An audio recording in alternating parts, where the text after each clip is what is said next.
Hoje eu trago para vocês a história colonial do Brasil no Centro-Oeste, da pitoresca cidade de Goiás, fundada no ciclo do ouro em 1727, uma cidade do século XVIII, portuguesa, história, cultura no interior do Brasil.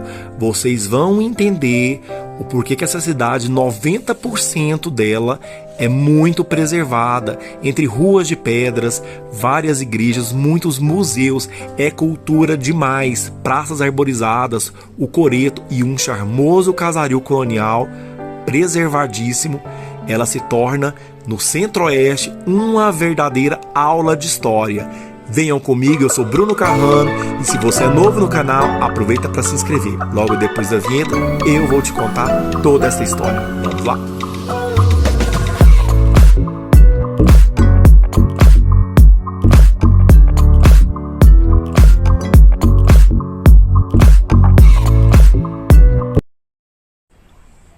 Agora vamos compreender como a cidade de Goiás surgiu. Descoberta as Minas Gerais de um lado do Brasil e as Minas de Cuiabá de outro no século XVII, uma ideia renascentista, a de que tinha filões de metais preciosos e se dispunham de forma paralela em relação ao Equador, iria alimentar a hipótese de que entre esses dois pontos também haveria do mesmo ouro. Assim foram intensificadas as investidas bandeirantes, principalmente paulistas, em território goiano, que culminariam tanto com a descoberta quanto com a apropriação das minas de ouro dos índios goiáses, que seriam extintos dali mais rapidamente que o próprio metal. Muito triste. Ali, onde habitava a nação goiá, Bartolomeu Bueno fundaria em 1729, alguns anos mais tarde, o Arraial de Santa Ana. Pouco mais de uma década depois, em 1736, o local seria elevado à condição de vila administrativa, com o nome de Vila Boa de Goiás, ortografia arcaica. Nesta época, ainda pertencia à capitania de São Paulo. Anos mais tarde, foi criada a capitania de Goiás, mas o primeiro governador, Dom Marcos de Noronha, o Conde dos Arcos, só chegaria ali 5 anos depois. Com ele, instalou-se um estado mínimo e logo a vila transformaria-se em a capital da comarca.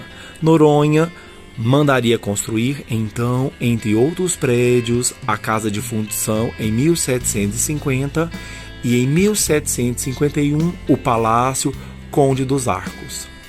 Décadas depois, outro governador, Luiz da Cunha Menezes, ficou no cargo para criar importantes marcos, fazendo a arborização da vila, o alinhamento de ruas e estabelecendo o primeiro plano de ordenamento urbano que delineou a estrutura mantida até hoje.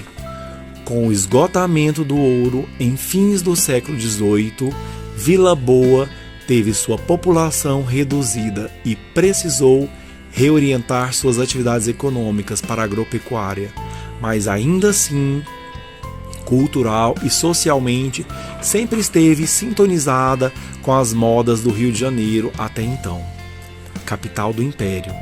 Daí, até o início do século XX, as principais manifestações seriam de arte e cultura, com sarais, jograis, artes plásticas, literatura, arte culinária e cerâmica, além de um ritual único no Brasil, a procissão do fogaréu, realizada na Semana Santa.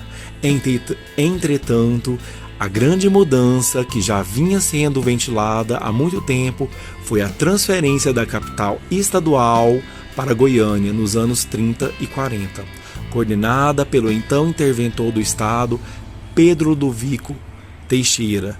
De certa forma, foi esta decisão que preservou a singular e exclusiva arquitetura colonial da cidade de Goiás. Entre várias cidades históricas, como por exemplo a cidade mineira de Ouro Preto, Paraty no Rio de Janeiro e Olinda em Pernambuco, a cidade de Goiás tem um grande destaque. Um destaque porque, caminhando pelas suas ruas, parece que ela parou no tempo. Os moradores proseiam despretensiosamente pelas bodegas e praças, além das crianças brincando pelas ruas. A antiga capital goiana é uma cidade tão pacata que seus moradores não se importam com o fluxo turístico. E este faz sentido, pois a cidade tem quase que na sua totalidade, 90% construções coloniais muito preservadas, conservadas, igualzinhas ao século XVIII, lhe conferindo então, pela Unesco, um patrimônio cultural da humanidade. Agora quero deixar um aviso necessário e muito importante. Você não precisa de um adjetivo para diferenciar o estado e a cidade de São Paulo, correto? O mesmo acontece com o Rio de Janeiro, certo? Então, nada de Goiás velho. Muitos torcem o nariz para o termo e você pode ganhar um inimigo novo. Simplesmente Goiás, no máximo, cidade de Goiás. E então, você está preparado para explorar a literalmente mais doce cidade histórica do país, tombada pelo patrimônio histórico mundial, pela Unesco, aos pés da Serra Dourada e com um vale bem verde no outro extremo, fruto de uma cultura passada de geração por geração, desde o século XVIII. Para se conhecer a cidade de Goiás, é importante entender a sua geografia, que fica em um terreno bastante acidentado, onde se destacam a Serra Dourada e os morros de São Francisco, Cantagalo e das Lajes. O município é cortado por este rio aí, Rio Vermelho, afluente do rio Araguaia, que está situado na bacia do Tocantins-Araguaia e compartilha a foz com o rio Amazonas. Este rio passa na casa da poetisa Cora Coralina, no centro histórico da cidade de Goiás. E claro, vou deixar para vocês a vegetação típica do estado de Goiás, o cerrado, com o seu símbolo, o pé de pequi, que é um dos frutos mais importantes de todo o centro-oeste brasileiro. Então, eu deixo para vocês toda essa riqueza histórica. Se vocês gostaram, aproveitem, deixem o seu joinha, o seu like e compartilhem este vídeo para que mais pessoas possam ver. Muito obrigado e até o próximo vídeo, se Deus quiser.